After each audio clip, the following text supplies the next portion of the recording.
Hello everybody and welcome back to a brand new video. Now today I wanted to have a look at more RuneLite plugins, as I think it would be a good time to do it. With RuneLite being changed to be compliant with the new Jagex rules, I think now would be a perfect time to look over the plugins that are still in RuneLite and looking at the most useful ones. So today I'm going to be going over RuneLite plugins that will really improve your game. And just to make it clear, RuneLite has been fully endorsed by Jagex. All of the plugins that are still left in here are fully compliant with the new Jagex rules. Now that's for the base RuneLite client. If you happen to compile your own version of RuneLite with other plugins, they may not be allowed. But for most people who are just downloading the stock RuneLite from the RuneLite website, you are going to be totally safe. Anyway guys, I hope you enjoyed the video and let's get started.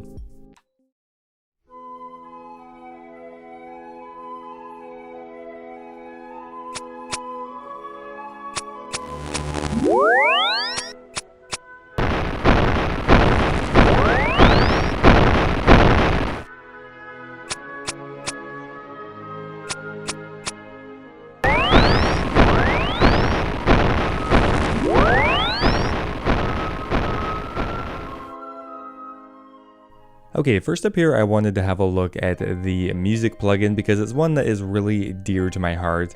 Dealing with the RuneScape area of effect noises is probably one of the more frustrating things I have to deal with. There's always something going on in the background no matter where you are. Someone's pet is just slamming the ground, someone will be fletching, someone's alking, there's just shit going on everywhere. And unfortunately, until recently, there wasn't really a way to eliminate certain area effects and keep others, but now there's a few things that have changed about the music plugin recently.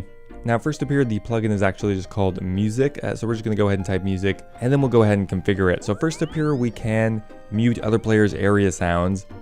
Thank God that is gone. We'll get rid of the NPC area noises as well as the environmental area sounds. That one is not always necessary, but when I was testing this earlier, everything was muted except for one bastard in the background throwing a snowball. And for some reason that was still not muted.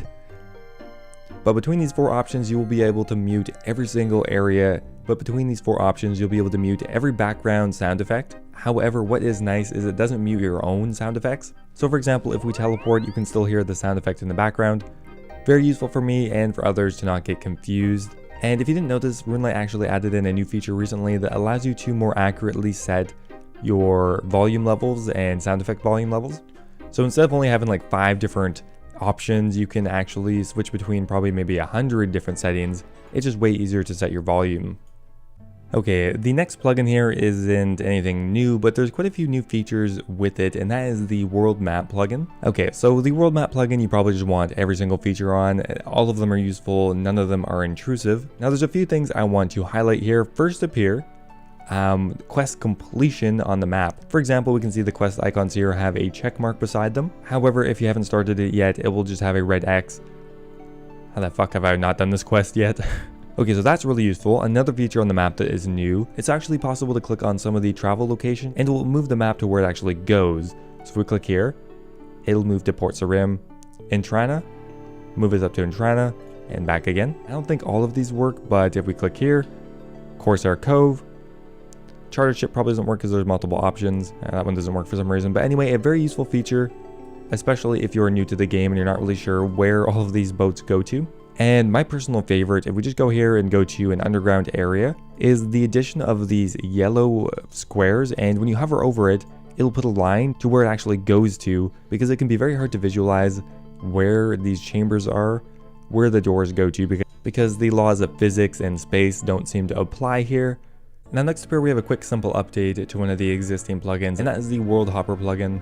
Well, if you're like me this week and you keep disconnecting for no reason, something that could be useful is having your ping shown somewhere. And there's actually a really simple way to do that. If you come over here to the World Hopper plugin, edit the plugin configurations, go down to display your current ping.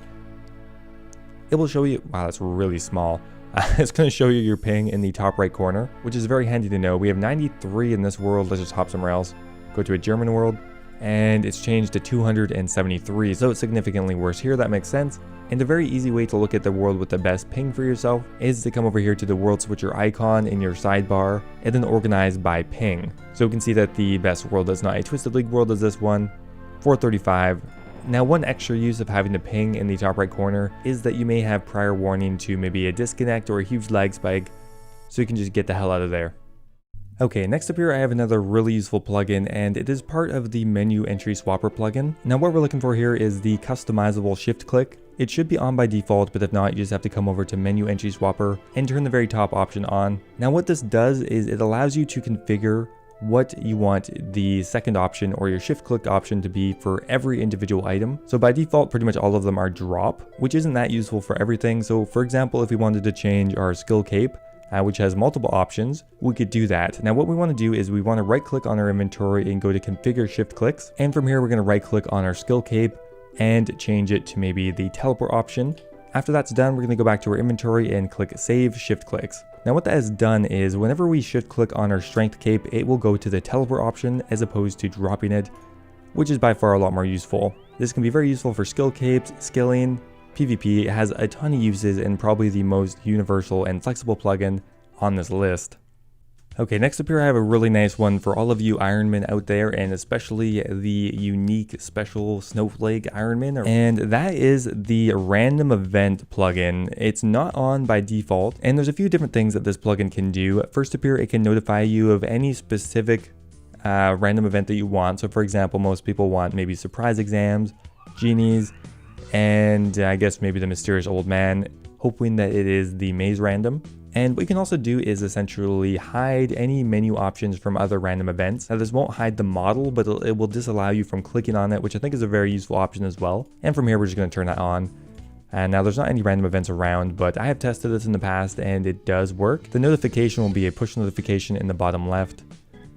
So if you're kind of skilling and not paying attention and you get a random event of your choosing, it will notify you, which I really like. Another feature that definitely should be on by default is the bank feature. And there's been a few other usability features added over the last couple of months. One of my favorite ones is you can actually search your bank using different parameters. Now what you can do with this feature is you can actually search by item's value. Now keep in mind it will search for the value of the entire item stack, not the individual item value. For example, if we want to look at item stacks over 500k, we could put greater than 500k. From there, it's going to show any items in my bank that are worth over 500,000 GP. Not really sure why those are showing up and why the fuck do I have those, but these are good things to know, and this is exactly what this feature is for.